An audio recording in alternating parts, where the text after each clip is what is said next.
Hello বন্ধুরা, কেমন আছো সবাই? আশা করি তোমরা সবাই খুব ভালো আছো। আর আজকে অনেক দিন পরে কিন্তু একটা বড় ভিডিও নিয়ে তোমাদের সামনে হাজির হলাম। আর কি কি করছি তোমাদের সাথে সবটাই শেয়ার করব। তোমরা কেমন আছো অবশ্যই কিন্তু কমেন্ট বক্সে জানিও। কে কোথা থেকে দেখছো ভিডিওটা এটাও জানাবে অবশ্যই। সকালে ঘুম থেকে উঠে গেছিলাম, আর আজকে আমার প্ল্যান ছিল যে ঘুম থেকে উঠে আজকে বিছানার চাদরটা চেঞ্জ করব। আজকে কিছুদিন ধরে ভাবছিলাম আমি বেডশিটটা চেঞ্জ করব কিন্তু একদমই হচ্ছিল না। মানে আমার একদিকে গেলে আরেকদিকে হচ্ছে না, ব্যাপারটা এরকম। তো আমি রেখে দিচ্ছিলাম রাতের জন্য, তো রাতেও হচ্ছে না চেঞ্জ করা, সকালেও হচ্ছিল না। তো আজকে ভাবলাম সকালেই চেঞ্জ করে নিই, ঝামেলার মধ্যেও। সকালে আমার হচ্ছে গিয়ে রান্নার চাপ থাকে, তো কিছু করার নেই, আমার তো করতেই হবে। তো এদিক গেলে ওদিক হয় না। তো যাই হোক, আজকে আমি বিছানাটা চেঞ্জ করছি, মানে চাদরটা চেঞ্জ করে নিয়েছিলাম। আর বেডশিট আর বালিশের কভার সব কিছু আমি খুলবো, যেহেতু মানে আমি ধুয়ে দেবো সব কিছু, সেই জন্য একবারে খুলে নিচ্ছিলাম, দেখতেই পাচ্ছ তোমরা। আর আমি কিন্তু ইউটিউবে সেরকম এখন ভিডিও পোস্ট করা একদমই হয় না, অনেক দিন আগে থেকেই বন্ধ করে দিয়েছিলাম। তারপর আবার কি ইচ্ছে হলো আজকে যে একটা ভিডিও পোস্ট করা যাক। তো ইচ্ছা যখন হলো তখন মানে পোস্ট করি একটা ভিডিও। দেখি তোমরা কে কে আমার ভিডিও দেখো, অবশ্যই কিন্তু কমেন্ট করবে একটা, যদি আমার ভিডিওটা দেখে থাকো। তো সকালে আমি এগুলোই করছিলাম, তারপর আমার রান্নাটাও করতে হবে।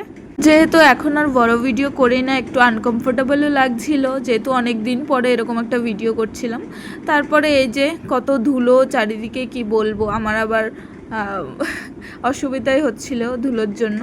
কি আর করা যাবে, সব কিছু ধুলো টুলো সব কিছু ঝেড়ে ভালো করে আর কি এগুলো কাচতে হবে আমার। আর একটা বালিশের কভার ছিল ধোয়া, তো সেই জন্য এটা লাগিয়ে দিয়েছি, আর বাকিগুলো ধুয়ে তারপর লাগাতে হবে। তো চলো বাকি কাজগুলো এক এক করে সেরে নিই।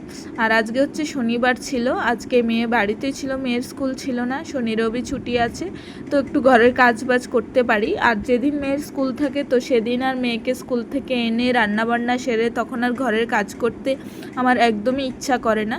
ইচ্ছা করলেও মানে পারি না, কারণ শরীর পুরো টায়ার্ড হয়ে থাকে, এত গরমের মধ্যে কিছু কাজ বাজ করতে ইচ্ছাও করে না। তারপর দেখো বিছানাটা চেঞ্জ করে তারপর হচ্ছে গিয়ে আমি ঘরটা একটু ভালো করে ঝাড় দিয়ে নিয়েছি। ভালো করে বলতে আজকে শনিবার, সেই জন্য এত ভালো করেও দিইনি, রবিবারে আমি একটু ভালো করে দেব। যাই হোক, তারপরে আমরা, ওর বাবা ছিল বাড়িতে, মানে দুপুরে যাবে ডিউটিতে, সেই জন্য আমরা চা রুটি নিয়ে বসে পড়েছিলাম, এখন চা রুটি খাবো। তার আগে দেখো ফোনটা সেট করেছি, সেটাও হয়নি, মানে ভালো করে সেট করা। তারপর একটু জল খেয়ে নিলাম মুখ টুক ধুয়ে এসে। এবারে চলো আমি চাটা একটু খেয়ে নিই সকালে ঘুম থেকে উঠে। তো আজকে একটু লেট করে উঠেছি, যেহেতু তারা নেই, ওর বাবা সকালে আজকে যাবে না, সেই জন্য দুপুরে যাবে। তো এখানে আমি চাটা খেয়ে চলে এলাম রান্নাঘরে। কি কি রান্না করব, এই যে পনির, ভেন্ডি মানে ঢ্যাঁড়স, তারপরে হচ্ছে গিয়ে শাক, পটল সব কিছু কেটে নিচ্ছিলাম, রান্না করব। বাই।